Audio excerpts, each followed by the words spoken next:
Yes. Ladies and gentlemen, I'd like to take your attention for one moment, please. My name is Jim Carrick. I'm the Fire Safety Director for the building. On behalf of the City of New York and Dr. Charles Hirsch, we'd like to welcome you to the newest DNA facility. There's a few ground rules I do request of you to keep the building in its condition. First off, we ask you to please only drink water inside the auditorium. If you need to go to the bathroom, the restrooms are the second and third door on the right-hand side, men and women, respectively, second, third. If you do indulge in smoking inside the front of the building where you came from, there are smoking pots and chairs and benches to sit on. In the event that you do hear the fire alarm go off, like on an airplane, please, the entrances are both sides of you. Walk forward, come to the entrances on both sides. A fire response team member who is wearing a shirt with the OCMA on the back of it will be here. They'll guide you out of the building. You will keep walking forward. Please do not go backwards. Again, you are facing east. We're asking you to maintain that position. Thank you very much and have a great day. Thank you. Okay, good morning. I should like to convene this meeting of the New York State DNA Subcommittee. And as the chair, I would like to ensure that it is recorded that we do have a quorum today. We have members of the committee present are Dr. Hirsch, Chakraborty, Batzer and Walsh and myself. So we in fact do have a quorum. We have a number of invited guests, and since we have already, we have a sign-in sheet, so we do have a record actually as to who is actually present. So I don't think it's necessary for us to go around the room. So without further ado, I should say, however, this is being broadcast, and I should like to request that any cell phones and Blackberries be turned off because it may interfere with the transmission clarity. So the first thing on the agenda is for the committee to review and approve the meeting agenda itself. So the committee should have a copy of the proposed agenda. So if the committee would like to quickly review this and determine whether or not we should proceed as planned.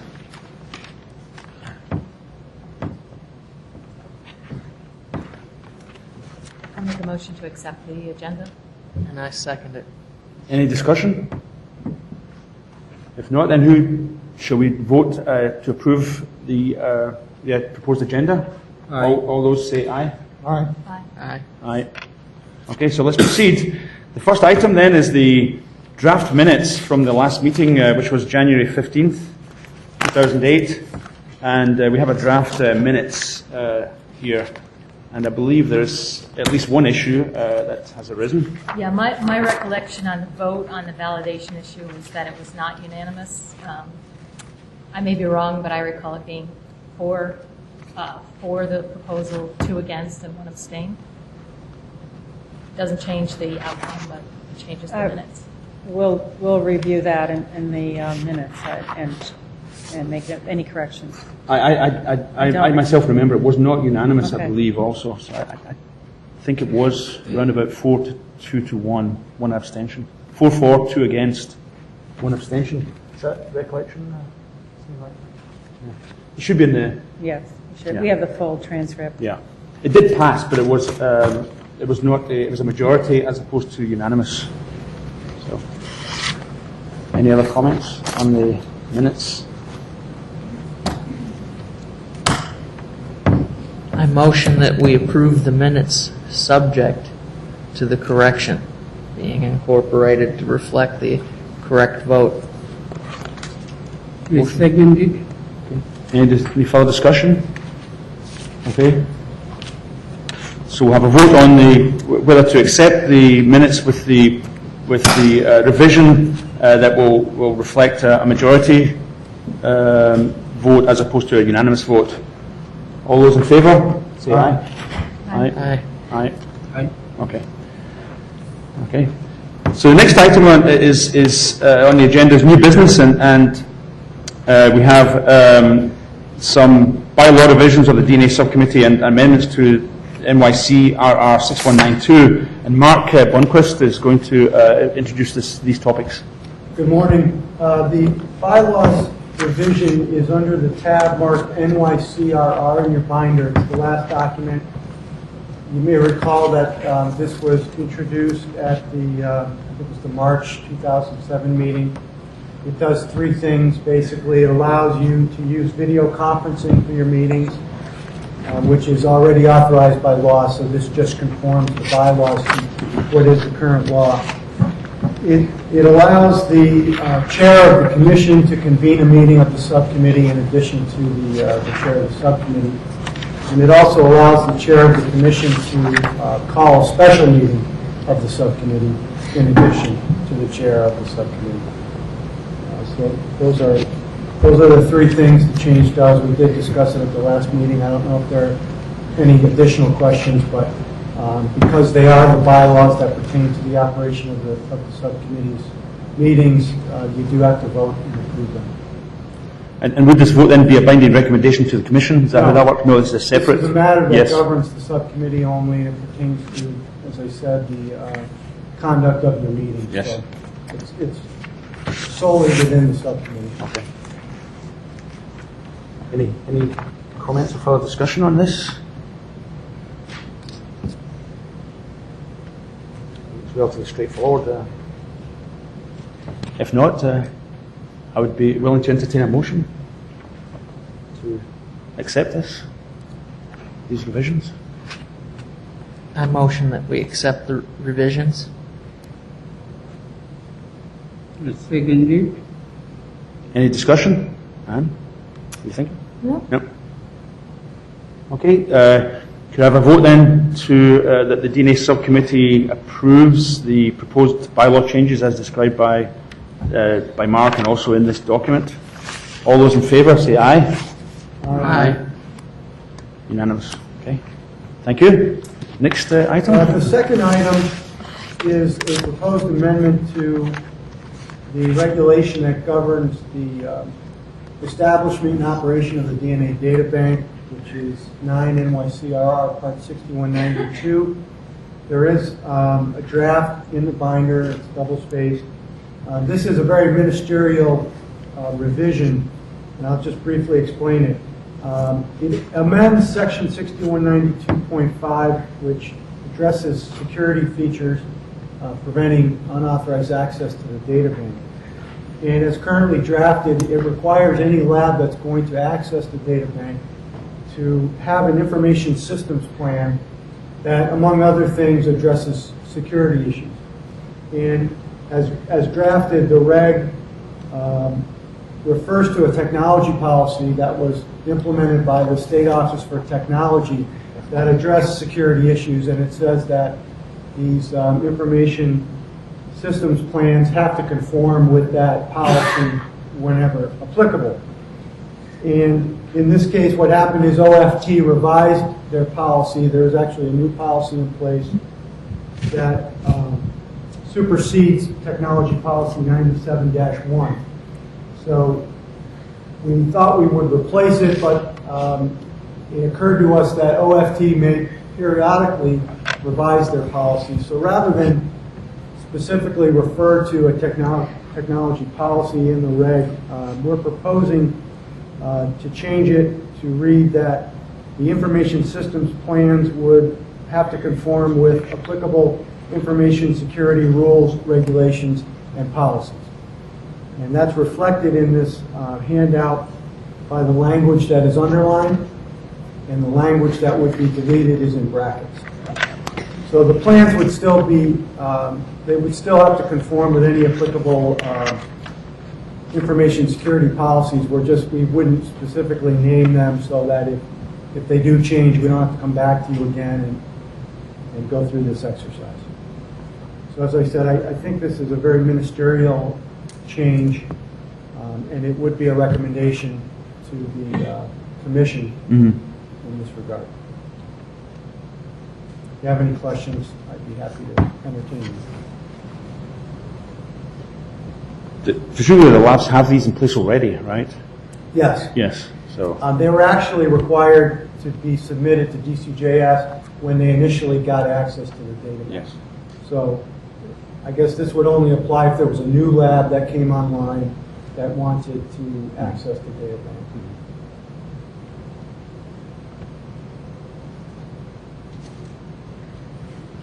Any comments, discussion? I've been asked actually to ask the members of the committee and others to speak up a little bit since it's being transmitted and apparently we need to speak up. So I'll shout then. So any discussion then by the committee members on this proposed change? That's fine. If not, I would again be happy to solicit a motion to accept this. I move for a motion to accept this suggested revision, And send a binding recommendation to the Commission. yeah, and send a recommendation, binding recommendation to the Commission. I second that. Any other discussion? Okay. All those in favour say aye. Aye. Aye. Okay, unanimous. Thank you.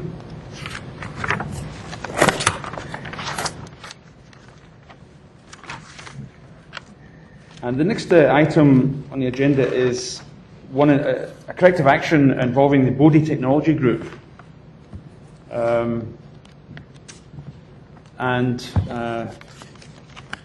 This pertains to some issues that arose in connection with casework material sent from the New York City PD to Bodhi Technology Group.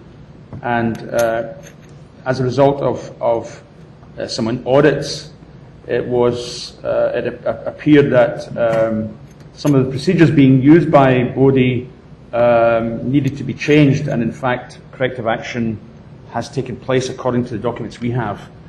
Is anyone here from New York City PD lab, or from the appropriate lab that could speak to this particular issue and give us a background? We do have the documentation here, but maybe it would be useful for us to hear what actually transpired. Could you give your name and affiliation? Absolutely. My name is Eugene Lian. I am an assistant director at the New York City Office of Chief Medical Examiner, Department of Forensic Biology. Basically, April 9th, we received notification from Bodhi Technology regarding summary of analysis of some articles representing close to about 2,050 samples that have been retested. And according to them, corrective action has been done, and they focused on organic extractions just to make sure that DNA has been extracted and DNA has been found. We did request a corrective action notification from them, and they seemingly did do their job in terms of corrective action within their company. However, we submitted this information to the Commission and to ASCI Lab for further analysis to see whether or not any further action needs to be taken. And ASCI Labs, what was the result of that? The result from ASCI Lab in a letter dated to us on May 21st, 2007 indicated to thank us of this notification, and they indicated that they are on top of it and that Bodhi Technology has informed them of the situation and that the corrective action that they've performed is adequate. So would it be true to say then that this was due to when they were looking at evidence, right? They were looking for touch DNA evidence and they were swabbing the evidence, and when they went back and looked at the evidence again, if you were to extract it used by cutting, they got a result. Is that the some substance of the actual technical issue that? No, actually, these are articles of clothing. They're not any cuttings of any types of swabs. Basically, the articles of clothing for 7 shipments, again representing about 250 samples, were redone, and it was found that. Give me just 2 seconds to just double check. They indicated that based on their results, that I believe the results were a little bit not concordant with the previous results. They decided that prior shipments should be retested as well. So. But I suppose I'm asking it from the technical side.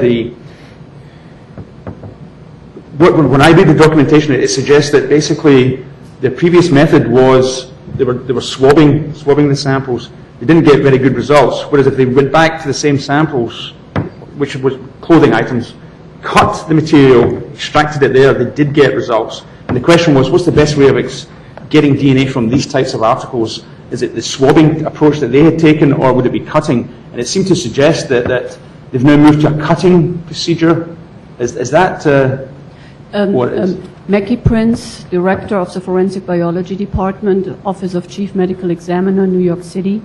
That is correct. What had happened is that the manager in charge of the New York City Property Crimes Biotracks project had noticed that the success rate for these shipments was less than expected. And they investigated the extraction method and the sampling method. And it was a matter of identifying the person that had been wearing the clothing. It was not about a touched object, it was about T-shirts, ski masks, who had been wearing it. And their method had been to swab potential epithelial cells off the fabric. And they found it is much better to cut a piece of the fabric and use the cutting for extraction as opposed to putting it on another substrate and then using that. That is correct. And these were not visible stains, and these are just areas, okay. So no visible stains, yeah. No. Okay. Just as a point of clarification, they were up front with the methods that they were going to be using? I mean, Yes, you knew they were swabbing? Yes. Okay. And had they provided you with any validation data to show that swabbing was as good as cutting initially, or I'm just curious how that decision was made? The contract was quite a while ago. Sure. We honestly cannot answer this question right now. Okay. And it was Bodie that noticed the trend towards decreasing results? It was Bodie, yes. So I don't. Straightforward. Yeah, obviously a problem was identified, and the appropriate agencies, both the public lab and the commercial company, got together and corrective action was performed. The accrediting body hasn't seen any problems with this. Does this committee see any problems with the actions that were taken by the commercial company in rectifying their problem? No. I think Bodie did a great job. They seem to be very proactive about what happened, and the fact that they picked up on it and addressed it, I think, is admirable. And I'm just wondering if the labs might not be thinking that they need a method for monitoring the success rate when they do outsource these activities, and perhaps you have that in place now, I'm not sure, but it seems like it would be good to have a second monitoring system of the success rate. Absolutely. We'll take that into consideration. Thank you.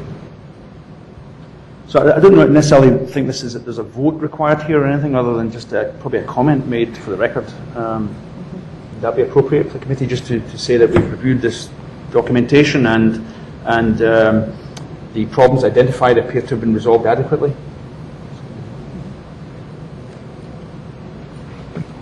So can we just make a note in the record that the committee has reviewed the documentation and is satisfied that the problems identified have been adequately resolved? I think that would be sufficient. Okay.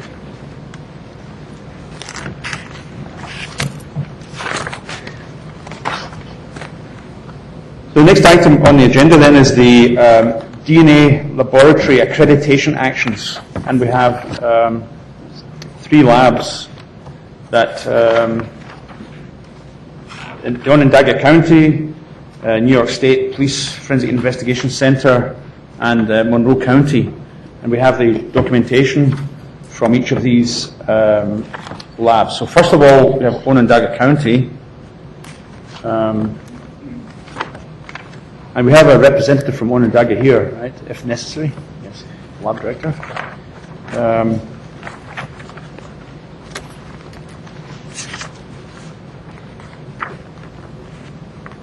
Like after the audit, there were some corrective actions, and the corrective actions are included in our documentation. If I may, you have two documents in that section of the binder, the DNA QA audit. There were no remediations on that audit.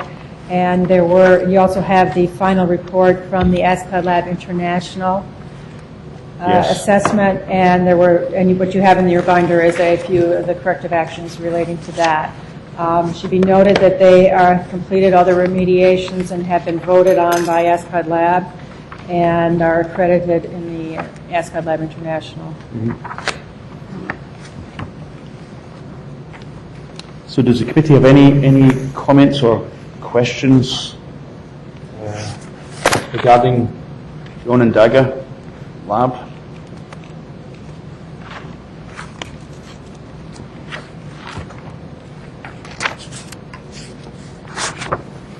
Yes, I would just say congratulations. I'm sure a lot of work went into that. Any comments? I'd be interested in, if there's no comments, to entertain a motion that basically, remember this, here we make a binding recommendation to the Commission to grant Onondaga County Centre for Forensic Sciences accreditation for the discipline of biology based upon the review of the QA document and the audit conducted on January 7th to 11th, 2008. So that basically is what we would be voting on. So can I have a motion? So moved. Okay. Second. Okay. Any further comments, questions? If no, those in favour of for the motion to accept, say aye. Aye. Aye.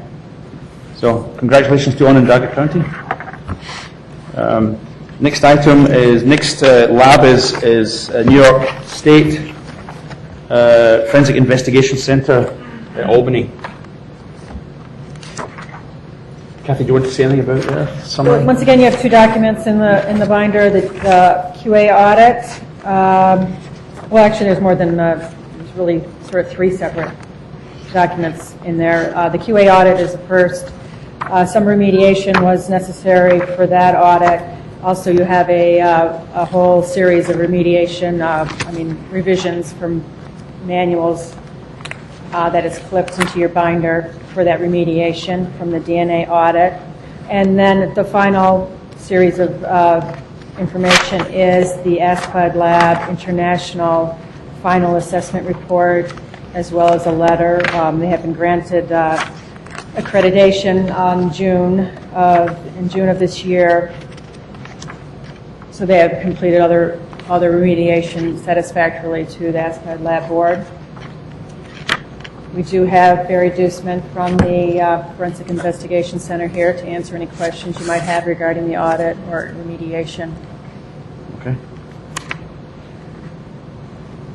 And if you do need questions, we will have to have them come down to the table so that they can be heard. Mm-hmm. So does the committee have any comments or questions regarding the New York State Forensic Investigation Center? If not, again, I would like to entertain a motion that basically, again, would make a binding recommendation to grant New York State Police Forensic Investigation Center New York State accreditation for the discipline of biology based upon a review of the quality assurance audits that are part of our documentation. I so move. Second it. Any further comments, questions? All those in favour say aye. Aye. Congratulations. To FIC. You can leave now, Barry. Next, the next lab is the Monroe County Public Safety Laboratory. Kathy, any comments you have? Yeah, and for this, they had an ASCOD Lab inspection, the legacy inspection, and just so you know that they've not completed on the remediation on that inspection yet. That's why you don't have any report. However, their DNA audit is provided to you as well as remediation for that audit. What was sent in the binders has since been revised That revision was sent out electronically on Monday. Right. So I certainly hope you've had time to review that. But if you have any questions, we have Nancy Shabetta here from the laboratory. She's the DNA technical leader, and she could answer any questions regarding that. And normally we would, as we've done in the past, is we could vote on their audit, and if you're satisfactorily happy with the remediation, that can be voted on at this meeting. And then once they completed their remediation for their entire ASCLD lab audit, then that would go to the commission. But the binding recommendation letter could be done now if you are content with their remediation. Okay. Nancy, I do have a question regarding this.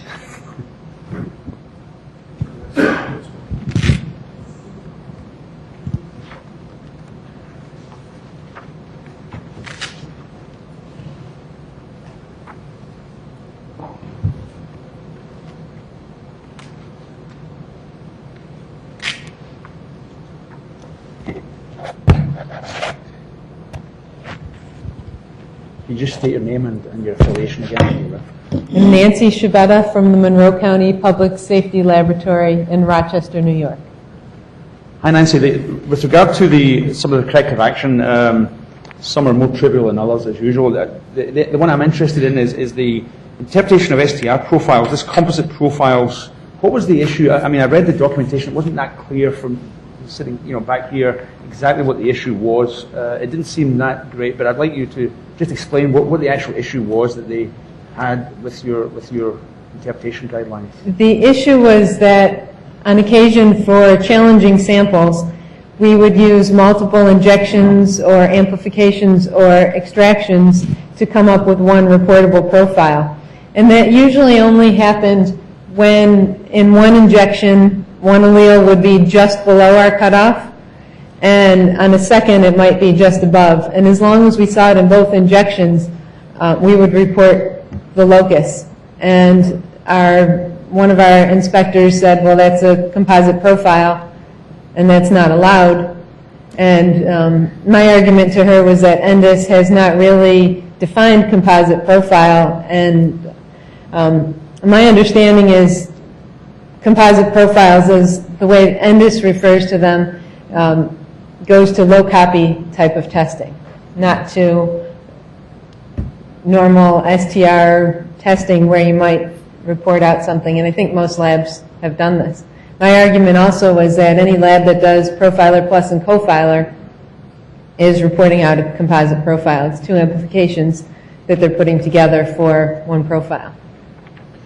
So basically, for this particular finding, you've said here's our documentation. We already had that documentation. We've done nothing. We're not doing anything different. This is the way we're going. Is that correct? My initial reaction was to write to ENDIS and say, I don't think this is a non-compliance.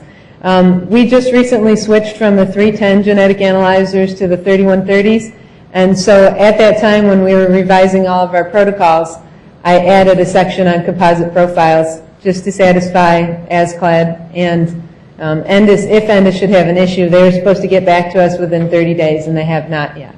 But the actual procedure now is no different to what you were doing before. That's correct. Yes. Okay. I don't have any further questions of Nancy. Any other questions or comments?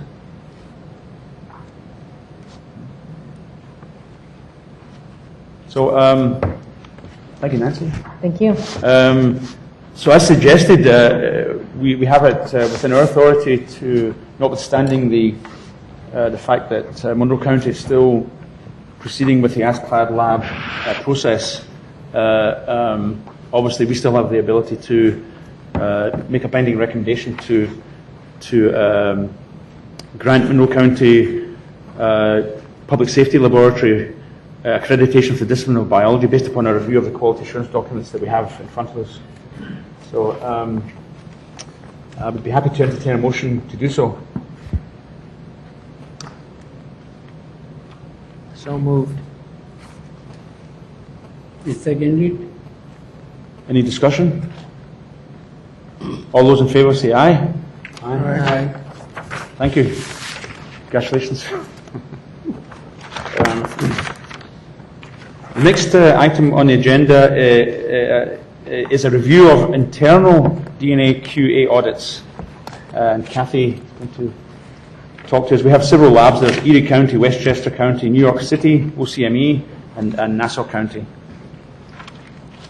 Yes, I'll take them one by, as they're outlined in the agenda.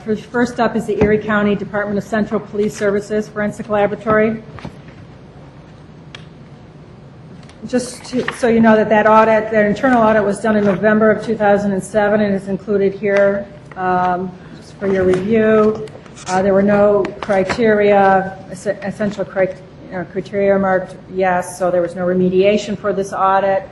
And just for your information purposes, they just recently had an ASCLD lab audit. So they've had an external audit in June of this year, but we don't have that audit to show you at this time. That would be for the next meeting. So I don't anticipate there might be any issues relating to this, the Erie County. So with regard to these internal audits, we don't make any binding recommendations or anything. This is for our your informational purposes, yes, so you know that. Yes. So, thank you, Kathy. We'll discuss this. So, any comments or questions from the committee regarding the Erie County internal audit? Excellent. So, again, perhaps we should just, for the record, state that the DNA subcommittee reviewed the internal audit documents and found it to be satisfactory. Is that found them to be satisfactory? Yes. Okay. The next lab is Westchester County. Next laboratory is Westchester County Department of Laboratories and Research Forensic Science Laboratory. The internal audit you have in your binders is from June to July of 2007. This internal audit did have some remediation. That was not included in your binders. I did not believe I had that in the laboratory, although Westchester counties did say that they did send it to us. So that I have to apologize for not providing that remediation. However, Barat Lakar and Aline Schwartz are present from that laboratory for any questions you might have. And if you do, I would request that they come up to the table, either one or both. Would you like to one or either or both?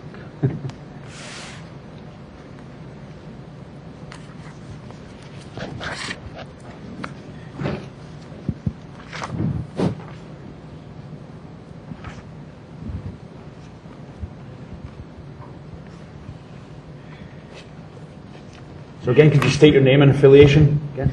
My name is Bharat Lakhar. I used to be the quality assurance manager when this audit took place. Currently, I'm the assistant lab director. And this is for Westchester County Division of Forensic Sciences. My name, excuse me, my name is Elaine Schwartz, SCHWARTZ, and I'm the technical leader.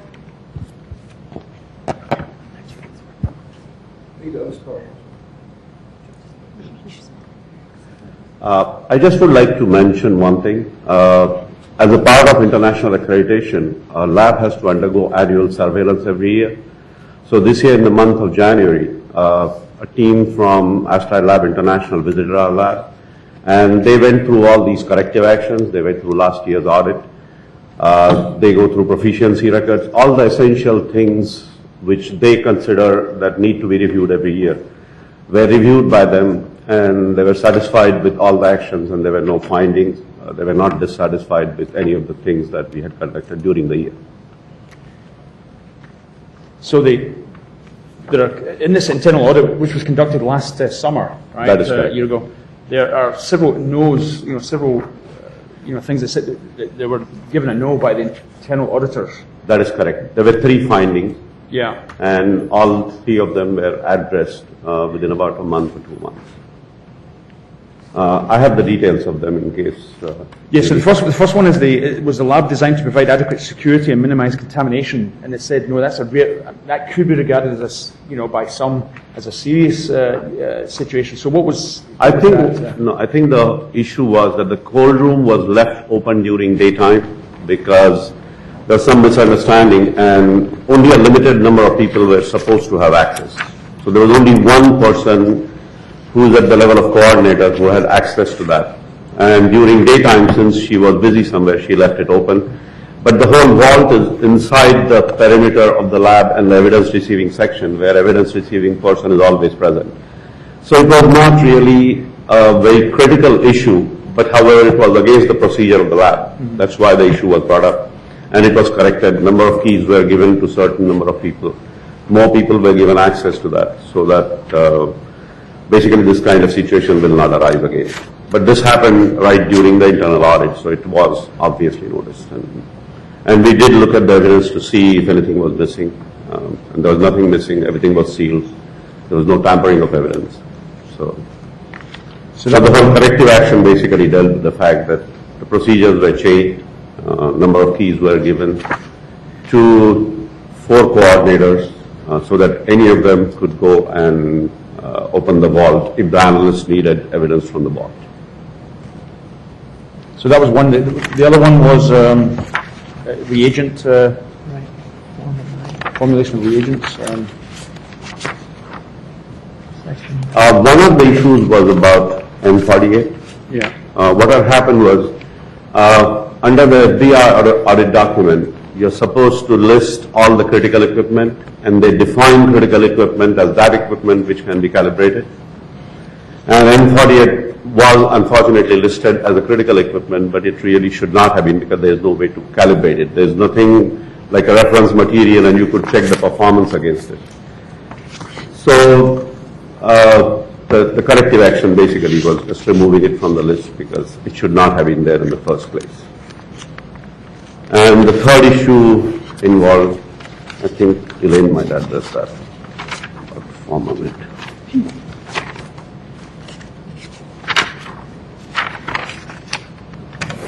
The third issue involved the listing of critical reagents. We had grouped the Liz standard and the formamid together as a critical reagent, and we decided that it would be easier if we just split the two of them and just called the Liz the critical reagent since it's a sizing standard. So that's how we corrected it. In our manual, we split the two of them and we just designated the Liz as the critical reagent. There was one more part to this corrective action, and that was a critical reagent, according to the standard, needs to be verified before you use it on the samples. And unfortunately, this was not being done. It was being run simultaneously. So that Liz was being checked, and if it worked satisfactorily, then the samples were, the runs were accepted. So none of the cases were affected, but technically it was not as per the standard. So after that, a correction was made, and Liz was checked separately first. And it's only when the Liz would be satisfactory that it would be used on the case samples. So it didn't have any effect on any of the cases, but it was not being done according to the way the standard wanted it to be done. I also seem to have something here that says, does the lab have and follow written analytical procedures approved by lab management, technical manager, leader? That said no as well. Is that? Which one is that? That's standard 9.1.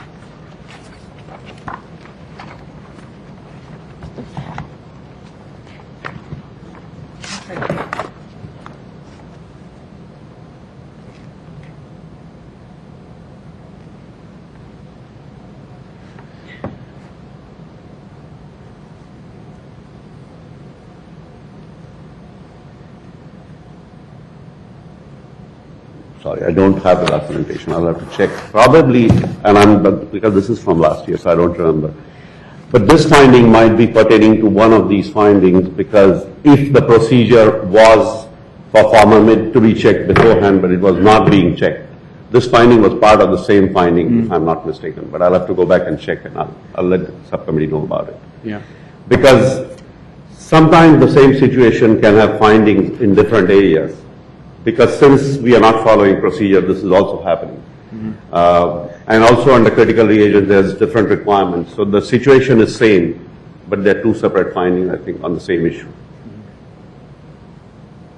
So can I just ask a general question? So you have these internal audits. Is there a formal, in your quality system, is there a formal requirement after you conduct an internal audit to have corrective action Yes. and et cetera. So was it done in the, you already described it. Did you Yes. document this corrective Yes. action? Yes, And- that's exactly what I was saying, that Yeah. when Astrolab International comes here, they go through all these corrective actions. In fact, at the time of annual report submission in the month of September, we have to submit to them all the corrective actions which we deem are important enough, which they call them class 1. For example, in this case, cold room we considered as a class 1 issue, and we did submit our corrective actions to them. We also submit that to DCGS at the same time. The reason I ask is that these audit documents at the end usually have a findings section, and there was nothing in the findings section I have anyway in my documentation. So was that being completed by Let me clarify this issue. Yeah. For internal audit, there is no procedure as to what document should be used to conduct internal audit. Even FBI audit document does not say that you have to use this particular form. All that they say in the internal audit section is you have to address these 13 elements, and where these 13 elements addressed in the previous internal audit. So in fact, any document can be used anyway. In our case, we have to use 2 documents because under ISO 17025, you're supposed to conduct internal audit every year, addressing the elements of ISO 17025, and not necessarily just of FBI audit document. So we have 2 separate audit documents, and we generate our own form for audit for the international standard. And for the DNA, we usually follow this document, mainly because we have to address this during the alternate years anyway. But it's really our choice. So that's why we don't really have to use the last particular page. What we do is we have different forms for giving out findings. In fact, I had submitted copies. What I'll do is, I'll again submit copies to Kathy, and maybe she can give them to you. But these forms are internally generated, so that once we have a finding, I'll issue a form about the finding to the supervisor. The supervisor will address the issue. In written, she'll give the response. We'll sit together, decide on what corrective action should be taken. We'll complete the corrective action. We'll generate a document about corrective action. And all these will be kept ready so that for next audit or annual surveillance, these will be available. So Astrolab, when doing their audit, they looked at this document, they saw this internal audit document. That is correct. And they were satisfied that all the corrective actions were taken. That is correct. Okay. Okay, thank you. Any other comments, or what does the committee wish to see further documentation from the lab, or is it sufficient? What we've had is sufficient for us to make a note? You must be due for an external? Yes, in fact, within 15 days. When they'll again look at the same things. Because as the first part of their audit, we have already submitted all our corrective actions to them also. Mm-hmm. So they'll again come here and start with that. I think looking at the next external audit might be just as useful as... Mm-hmm. So again, just because we've been making a note in the record, it would be appropriate then for us to say that we've reviewed the committee has reviewed the documentation and heard verbal testimony from the lab representatives, and we're satisfied that any corrective action required was undertaken to our satisfaction. Okay, so let the record be so recorded that the committee has in fact reviewed the documentation and heard testimony from lab representatives and is satisfied that any corrective action required as a result of the internal audit was conducted appropriately. Thank you. Okay, thank you.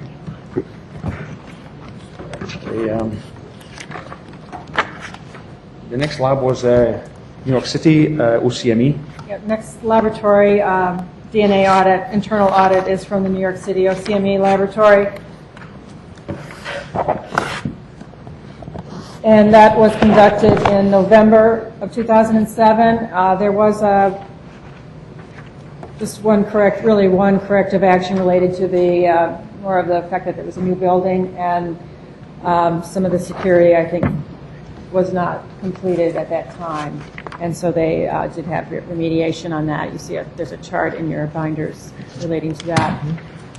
If there are any questions, obviously there's many representatives here from the OCME to answer that. It just said that the security system will be fully active by the end of the year. So that was last year. So presumably it's in effect.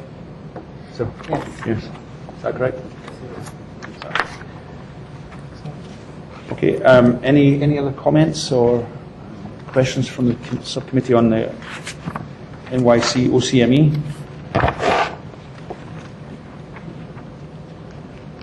Again, you should make a note in the record then the subcommittee has reviewed the documentation and is satisfied that the internal audit conducted by NYC OCME was satisfactorily conducted.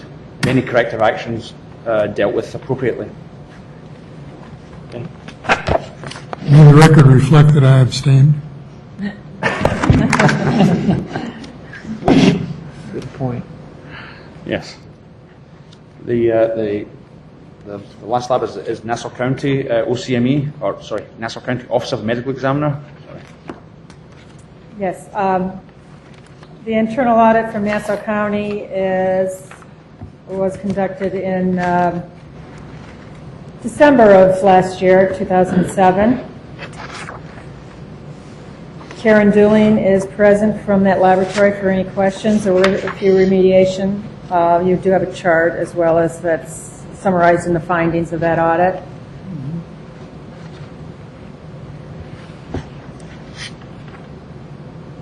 The only question I had was the fax thermocouple was supposed to be sent out for calibration. It was going to be done. Was it actually done? It was done. Oh, well, that's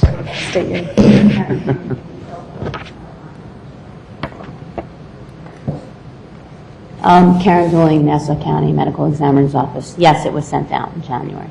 Thank you. Any other questions? Any other questions or comments regarding Nassau County? Okay, again, I think the record should reflect that the subcommittee reviewed Nassau County internal audit and is satisfied that any corrective actions required were conducted appropriately. Thank you, Karen.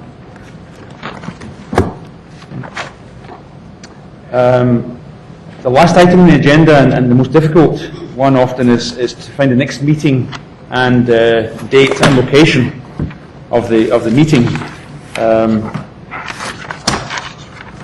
And there were several dates that were possibly mentioned, and I have lost them.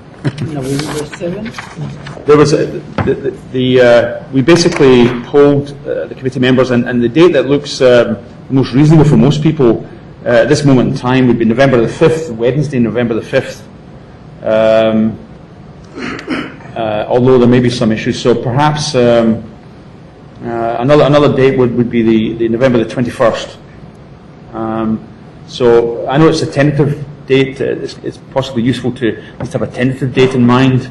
But DCGS obviously does an excellent job in actually coordinating these meetings and making sure that we have a quorum and etc. So I'm going to rely, as I always do, on DCGS to help with this. But basically, we have November the 5th looks reasonable, and if not, November the 21st also looks pretty good as well this year. Any comments regarding this as a potential? These are always tentative at this moment in time, anyway. Any other comments or questions from the committee? Or I would like to just say a few words if I could. I'm Denise O'Donnell. I am the commissioner at DCJS and also the chair of the Commission on Forensic Science. This is the first meeting of the DNA subcommittee that I have been able to attend. And I want to say to each of the commission members, on behalf of Governor Patterson and on behalf of myself, how much we appreciate your service here on the DNA subcommittee. Many of you have served with distinction for a considerable period of time. You have served recently under 2 new governors, and the service that you render is extraordinarily important to all of the citizens of New York and to clearly the entire public safety community, lab director community in our state. I know you serve pro bono, that you're folks who are in great demand throughout the country and the world. and we really appreciate your service. And I want to make sure on the record that you understand how important you are to our continuing effort to maintain the highest standards possible in our forensic laboratories here in New York. So thank you. Thank you very much, Commissioner. Thank you very much. Well, with that lovely comment that we all appreciate, I should like to adjourn the meeting. Thank you, folks. Thank you, everyone.